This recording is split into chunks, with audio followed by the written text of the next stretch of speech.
America! Have a seat, please. President Joe Biden, First Lady Dr. Jill Biden, Second Gentleman Douglas Emhoff, members of Congress, members of the Cabinet, members of our administration, and friends and fellow Americans. Today is indeed a wonderful day.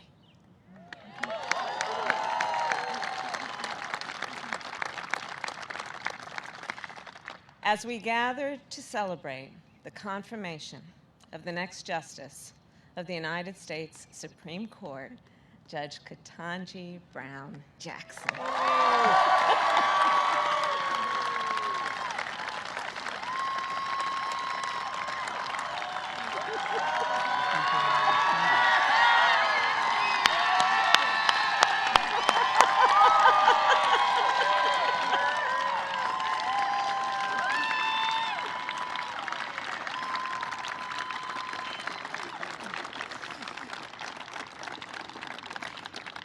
President George Washington Jackson, you will inspire generations of leaders. They will watch your confirmation hearings and read your decisions. In the years to come, the court will answer fundamental questions about who we are and what kind of country we live in. Will we expand opportunity or restrict it? Will we strengthen the foundations of our great democracy or let them crumble? Will we move forward or backward? The young leaders of our nation will learn from the experience, the judgment, the wisdom that you, Judge Jackson, will apply in every case that comes before you, and they will see, for the first time, 4 women sitting on that court at one time.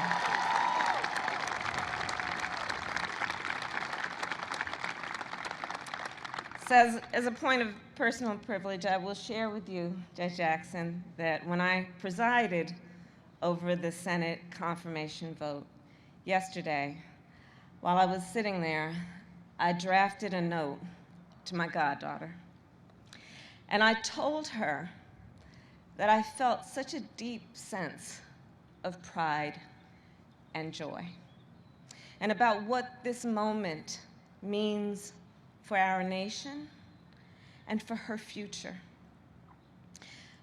And I will tell you, her braids are just a little longer than yours.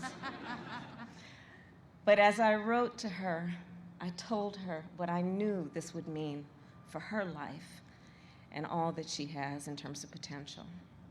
So indeed, the road toward our more perfect union is not always straight, and it is not always smooth, but sometimes it leads to a day like today.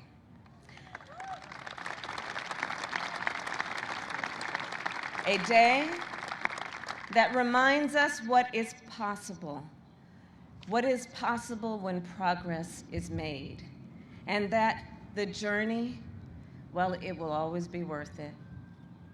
So let us not forget that as we celebrate this day, we are also here in great part because of one President Joe Biden,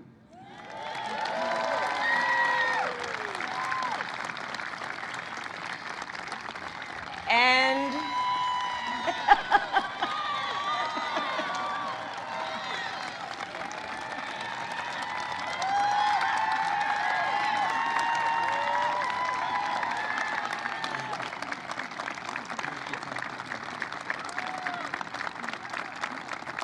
because of Joe Biden's vision and leadership and commitment, a lifelong commitment to building a better America. And of course, we are also here because of the voices and the support of so many others, many of whom are in this audience today. And with that, it is now my extreme and great honor to introduce our president, Joe Biden.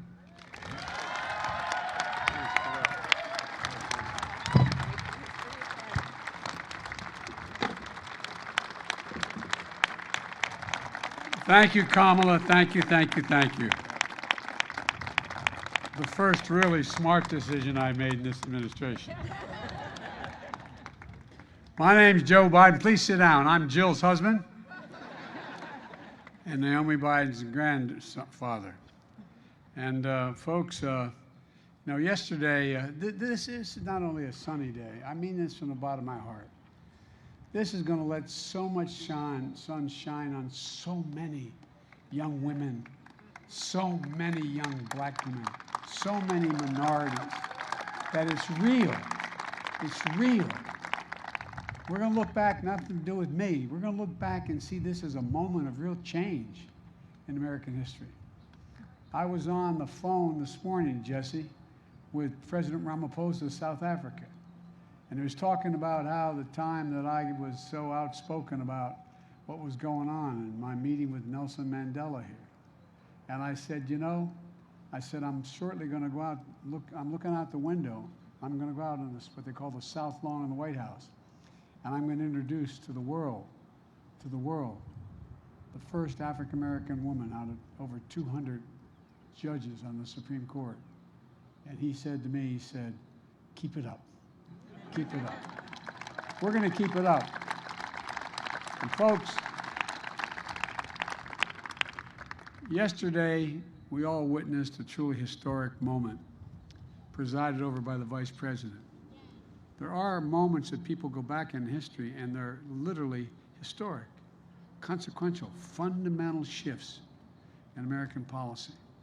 Today, we're joined by the First Lady, the Second Gentleman, and members of the Cabinet, Senate Majority Leader, there you are, Chuck, Senate Majority Leader, and so many who made this possible.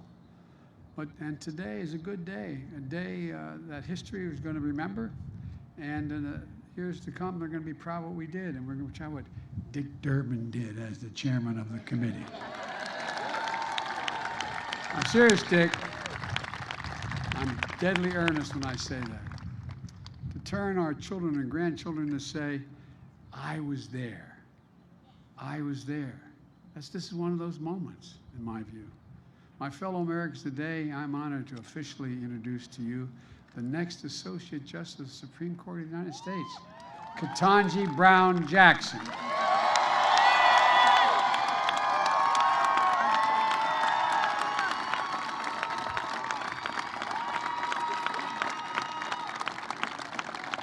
After more than 20 hours of questioning at her hearing and nearly 100 meetings, she made herself available to every single senator who wanted to speak to her and spoke for more than just a few minutes, answered their questions in private as well as before the committee. We all saw the kind of justice she'll be: fair and impartial, thoughtful, careful, precise, brilliant, a brilliant legal mind with deep knowledge of the law, and a judicial temperament which was equally important in my view, that's calm and in command, and a humility that allows so many Americans to see themselves in Ketanji Brown Jackson. That brings a rare combination of expertise and qualifications to the court. A federal judge who has served on the second most powerful court in America, behind the Supreme Court. A former federal public defender with the ability to explain complicated issues in the law in ways everybody, all people can understand. A new perspective. When I made the commitment to nominate a black woman to the Supreme Court, I could see this day. I literally could see this day because I thought about it for a long, long time. As Jill and Naomi will tell you, I wasn't going to run again. But when I decided to run, this was one of the first decisions I made. I could see it. I could see it as a day of hope, a day of promise, a day of progress. A day when, once again, the moral arc of the universe, as Barack used to quote all the time, bends a little more toward justice. I knew it wouldn't be easy, but I knew the person I nominated would be put through a painful and difficult confirmation process. But I have to tell you, what Judge Jackson was put through was well beyond that. There was verbal abuse, the anger, the constant interruptions, the most vile, baseless assertions and accusations. In the face of it all, Judge Jackson showed the incredible character and integrity she possesses. Poise.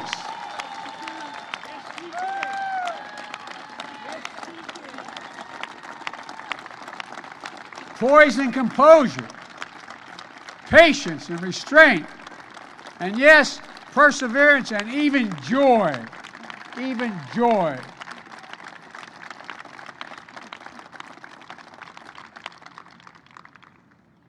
Ketanji, or I'm not going to be calling you that in public anymore. Judge, you are the very definition of what we Irish refer to as dignity. You have enormous dignity, and it communicates to people. It's contagious, and it matters. It matters a lot. Maybe that's not surprising if you looked who sat behind her during those hearings. Her husband, Dr. Patrick Jackson, and his family. Patrick, stand up, man. Stand up. Talia and Layla, stand up. I know it's embarrassing the girls. I'm going to tell you what Talia said. I said to Talia, it's hard being the daughter or the son of a famous person. I said, imagine what it's like being president. She said, she may be. I couldn't agree more. Thank you, thank you, thank you, thank you.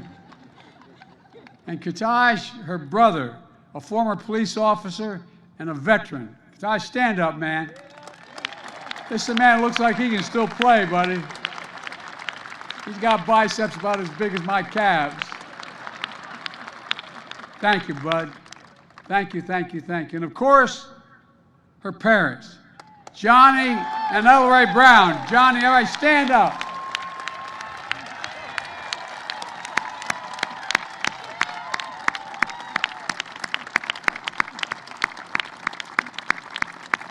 I'll tell you what, as I told Mom, Mom's rule in my house. Oh, you not think I'm kidding. I'm not. My mom and my wife as well. Look, people of deep faith, the deep love of family and country, that's what you represent. Who know firsthand, Mom and Dad, the indignity of Jim Crow, the inhumanity of legal segregation, and you had overcome so much in your own lives. You saw the strength of parents and the strength of a daughter that is just worth celebrating. I can't get over, Mom and Dad, what you did and your faith and never giving up any hope. And both that wonderful son you had and your daughter. And that strength lifted up millions of Americans who watched you, Judge Jackson, especially women and women of color, who have had to run the gauntlet in their own lives. So many of my cabinet members are women, women of color, women that represent every sector of the community. And it matters. And you stood up for them as well. They know it. Everybody out there, every woman out there, everyone, am I correct? Just like they have. Just like they have. And same with the women members of Congress as well, across the board. Look, it's a powerful thing when people can see themselves in others. Think about that. What's the most powerful thing? I'll bet every one of you can go back and think of a time in your life where there was a teacher, a family member, a neighbor, somebody who made you believe that you could be whatever you wanted to be. It's a powerful, powerful, powerful notion. That's one of the reasons I believe so strongly that we needed a court that looks like America, not just the Supreme Court. That's why I'm proud to say, with the great help of Dick Durbin, I've nominated more black women judges of federal appeal courts than all previous presidents combined.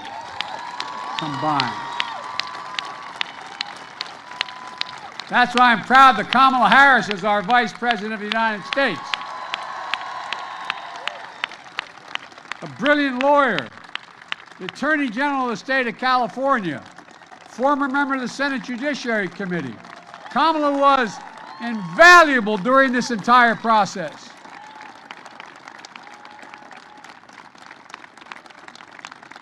And Chuck, our majority leader, I want to thank you, pal. You did a masterful job in keeping the caucus together, getting this vote across the finish line in a timely and historic manner. Just watching it on television yesterday, watching when the vote was taken on the Democratic side, the way people, there was such enthusiasm, genuine. You can tell when it's real. You can tell when it's real. Did an incredible job, Chuck. Thank you so much. Folks, because you're all able to sit down and don't have to stand, I'm going to go on a little longer here and tell you. I want to say something about Dick Durbin again. Dick, I'm telling you, overseeing the hearing, how you executed the strategy by the hour, every day to keep the committee together. And you have a very divided committee with some of the most conservative members of the Senate on that committee. It was especially difficult with an evenly divided Senate. Dick, I served as chairman of that committee for a number of years before I had this job and the job of vice president, as did all the Democrats. You did not stand, I think all the Democrats in the committee did, and every Democrat in the Senate, all of whom voted for Judge Jackson. And notwithstanding the harassment and attacks in the hearings, I always believed that the bipartisan vote was possible. And I hope I don't get him in trouble. I mean it sincerely, but I want to thank 3 Republicans who voted for Judge Jackson. Senator Collins is a woman of integrity. Senator Murkowski the same way, an Alaskan, up for re-election. And Mitt Romney, whose dad stood up like he did. His dad stood up and made these decisions on civil rights. They deserve enormous credit for setting aside partisanship and making a carefully considered judgment based on the judge's character, qualifications, independence. And I truly admire the respect, diligence, and hard work they demonstrated in the course of the process. As someone who's overseen, they tell me, more Supreme Court nominations than anyone who's alive today, I believe that respect for the process is important. And that's why it was so important to me to meet the constitutional requirement to seek the advice and the consent of the Senate. The advice beforehand and the consent. Judge Jackson started the nominating process with an impressive range of support, from the FOP to the civil rights leaders. Even Republican-appointed judges came forward. In fact, Judge Jackson was introduced at the hearing by Judge Thomas Griffin, the distinguished retired judge appointed by George W. Bush.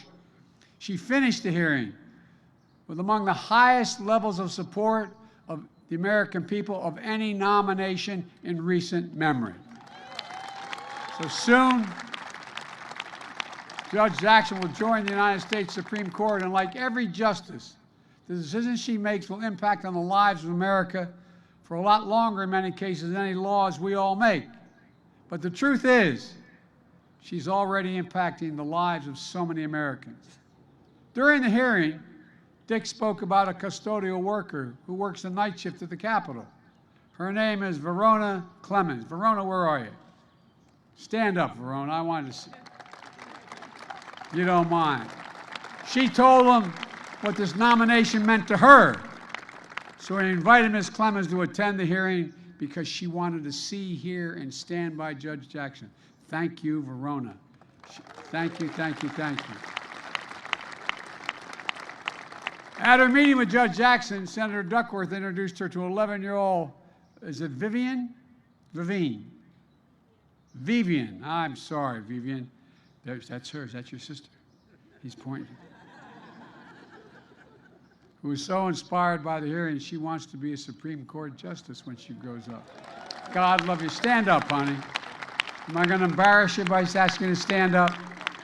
Come on, stand.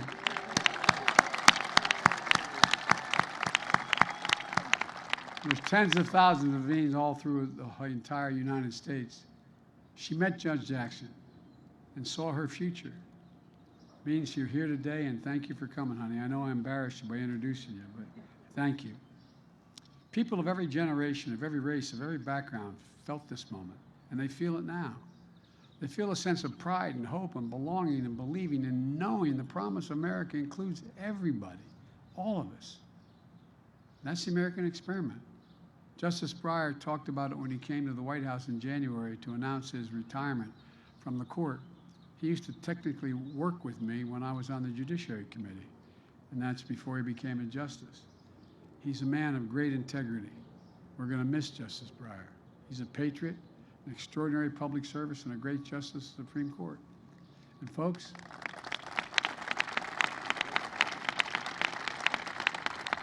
let me close with what I've long said. America is a nation that can be defined in a single word. I was in the foothills of the Himalayas with Xi Jinping, traveling with him. I guess we traveled 17,000 miles when I was vice president. I don't know that for a fact. And we were sitting alone. I had an interpreter and he had an interpreter. And he looked at me in all seriousness. He said, "Can you define America for me?" And I said what many of you heard me say for a long time. I said, "Yes, I can. In one word, possibilities. Possibilities. That in America, everyone should be able to go as far as their hard work and God-given talent will take them, and possibilities. We're the only ones. That's why we're viewed as the ugly Americans. We think anything's possible." And the idea that a young girl who was dissuaded from even thinking you should apply to Harvard Law School, don't raise your hopes so high. Well, I don't know who told you that, but I'd like to go back and invite her to the Supreme Court. She can see the interior. Look, even the Supreme Court of the United States of America. Now, folks, it's my honor, and it truly is an honor.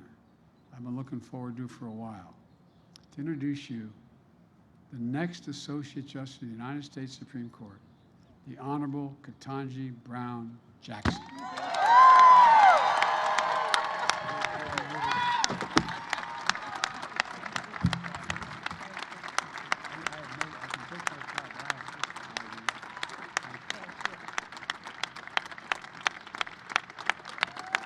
Thank you.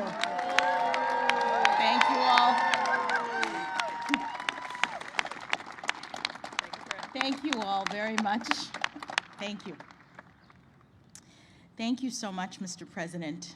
It is the greatest honor of my life to be here with you at this moment, standing before my wonderful family, many of my close friends, your distinguished staff and guests, and the American people. Over these past few weeks, you've heard a lot from me and about me. So I hope to use this time primarily to do something that I have not had sufficient time to do, which is to extend my heartfelt thanks to the many, many people who have helped me as part of this incredible journey.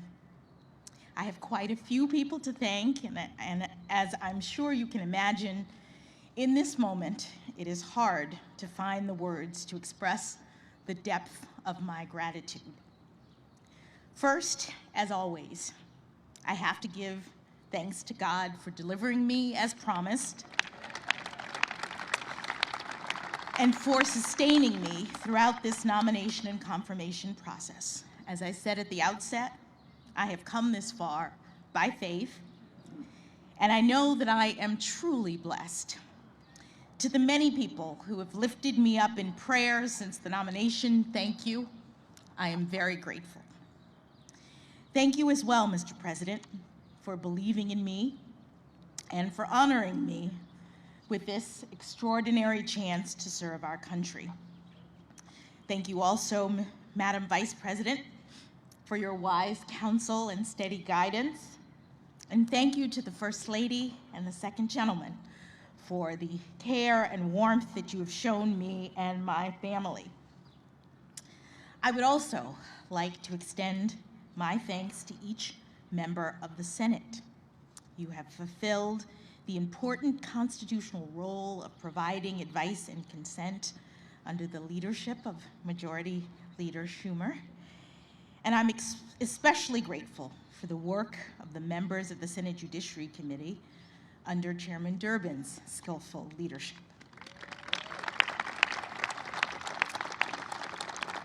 As you may have heard, during the confirmation process, I had the distinct honor of having 95 personal meetings with 97 sitting senators. And we had substantive and engaging conversations about my approach to judging and about the role of judges in the constitutional system we all love. As a brief aside, I will note that these are subjects about which I care deeply. I have dedicated my career to public service because I love this country and our Constitution and the rights that make us free. I also understand from my many years of practice as a legal advocate, as a trial judge, and as a judge on a court of appeals, that part of the genius of the constitutional framework of the United States is its design, and that the framers entrusted the judicial branch with a crucial but limited role. I've also spent the better part of the past decade hearing thousands of cases and writing hundreds of opinions, and in every instance, I have done my level best to stay in my lane and to reach a result that is consistent with my understanding of the law and with the obligation to rule independently without fear or favor. I am humbled and honored to continue in this fashion as an Associate Justice of the Supreme Court of the United States, working with brilliant colleagues, supporting and defending the Constitution, and steadfastly upholding the rule of law.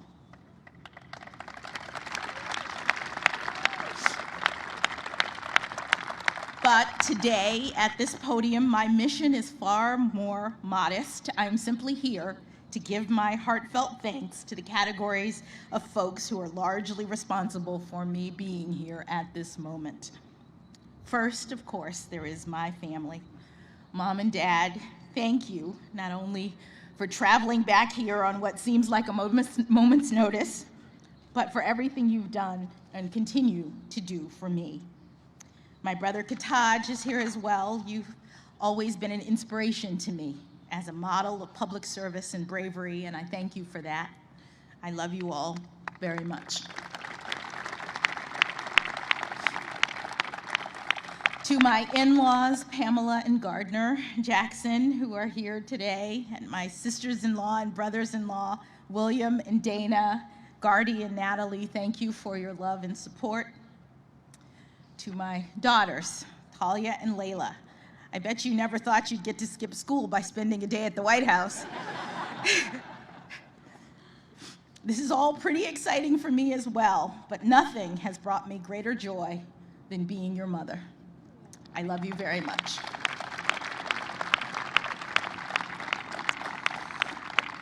Patrick, thank you for everything you've done for me over these past 25 years of our marriage. You've done everything to support and encourage me, and it is you who've made this moment possible. Your steadfast love gave me the courage to move in this direction. I don't know that I believed you when you said that I could do this, but now I do.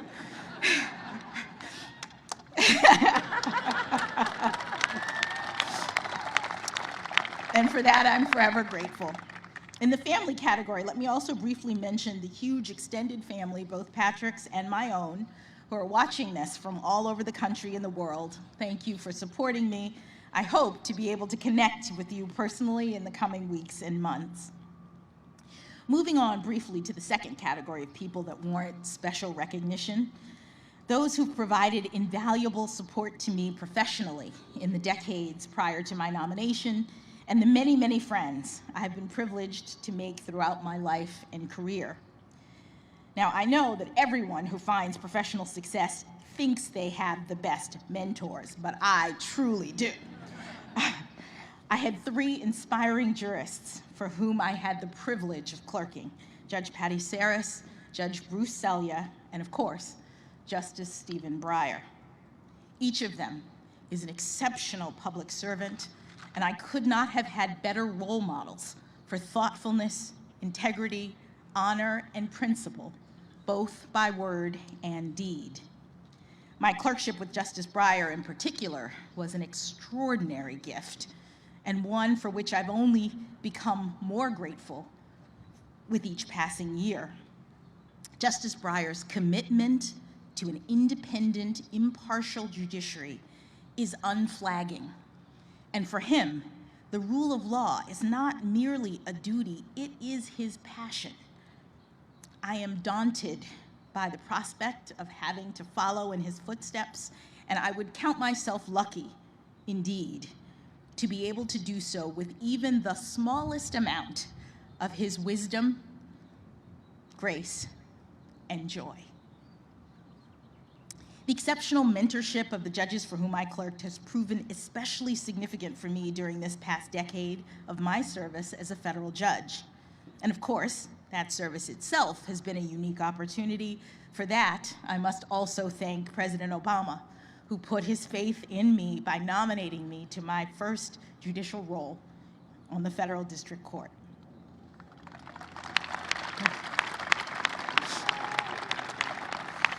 This brings me to my colleagues and staff of the Federal District Court in Washington, D.C. and the D.C. Circuit. Thank you for everything. I am deeply grateful for your wisdom and your battle-tested friendship through the years.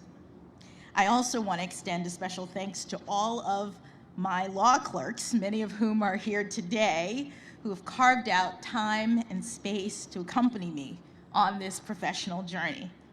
I'm especially grateful to Jennifer Gruda, who has been by my side since nearly the outset of my time on the bench and has promised not to leave me as we take this last big step. To the many other friends that I have had the great good fortune to have made throughout the years, from my neighborhood growing up, from Miami Palmetto Senior High School, and especially the debate team,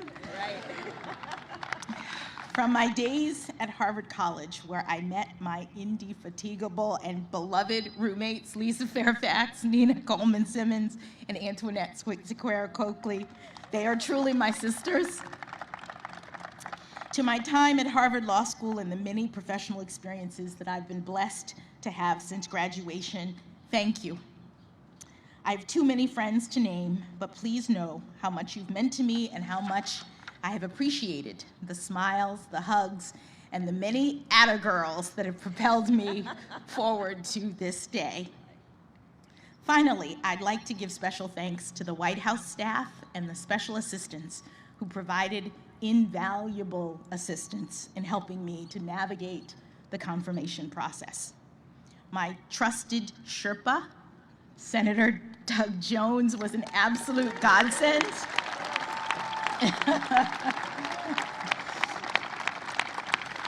He was an absolute godsend. He's not only the best storyteller you'd ever want to meet, but also unbelievably popular on the Hill, which helped a lot. I'm also standing here today in no small part due to the hard work of the brilliant folks who interact with the legislature and other stakeholders on behalf of the White House, including Louisa Terrell, Rima Doden, Tona Boyd, Minion Moore, Ben LaBalt, and Andrew Bates.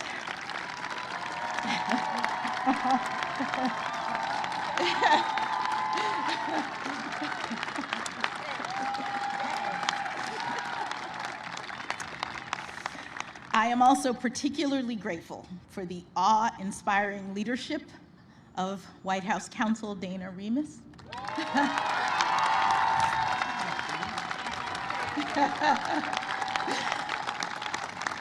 Of Paige Herwig, where's Paige?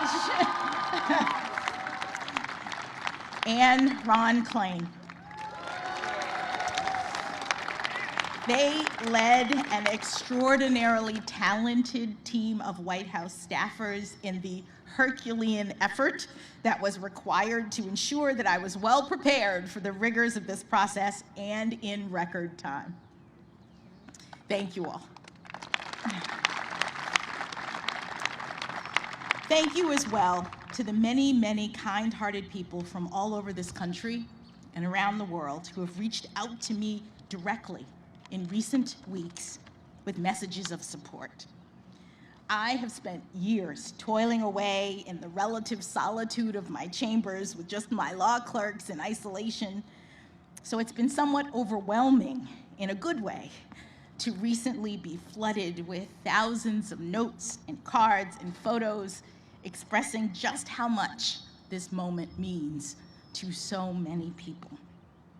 The notes that I've received from children are particularly cute and especially meaningful because more than anything, they speak directly to the hope and promise of America. It has taken 232 years and 115 prior appointments for a Black woman to be selected to serve on the Supreme Court of the United States.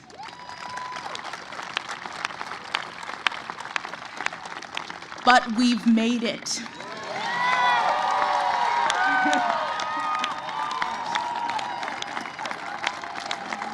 We've made it, all of us, all of us.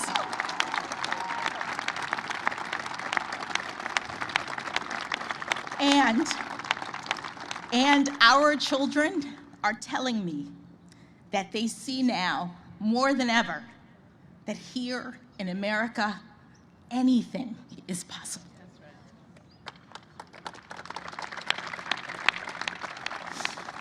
They also tell me that I'm a role model, which I take both as an opportunity and as a huge responsibility. I am feeling up to the task primarily because I know that I am not alone. I am standing on the shoulders of my own role models, generations of Americans who never had anything close to this kind of opportunity, but who got up every day and went to work believing in the promise of America, showing others through their determination and, yes, their perseverance that good things can be done in this great country. From my grandparents on both sides, who had only a grade school education but instilled in my parents the importance of learning, to my parents, who went to racially segregated schools growing up and were the first in their families to have the chance to go to college. I am also ever buoyed by the leadership of generations past who helped to light the way: Dr. Martin Luther King Jr., Justice Thurgood Marshall, and my personal heroine, Judge Constance Baker Motley.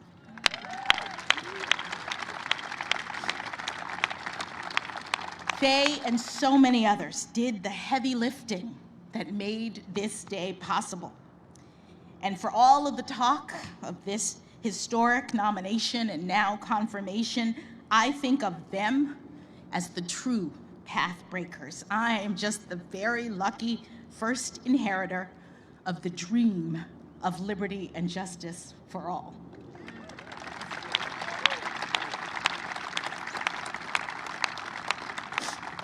To be sure, I have worked hard to get to this point in my career, and I have now achieved something far beyond anything my grandparents could have possibly ever imagined.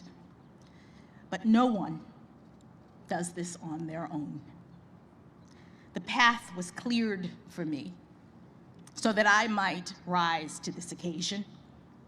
And in the poetic words of Dr. Maya Angelou, I do so now while bringing the gifts my ancestors gave.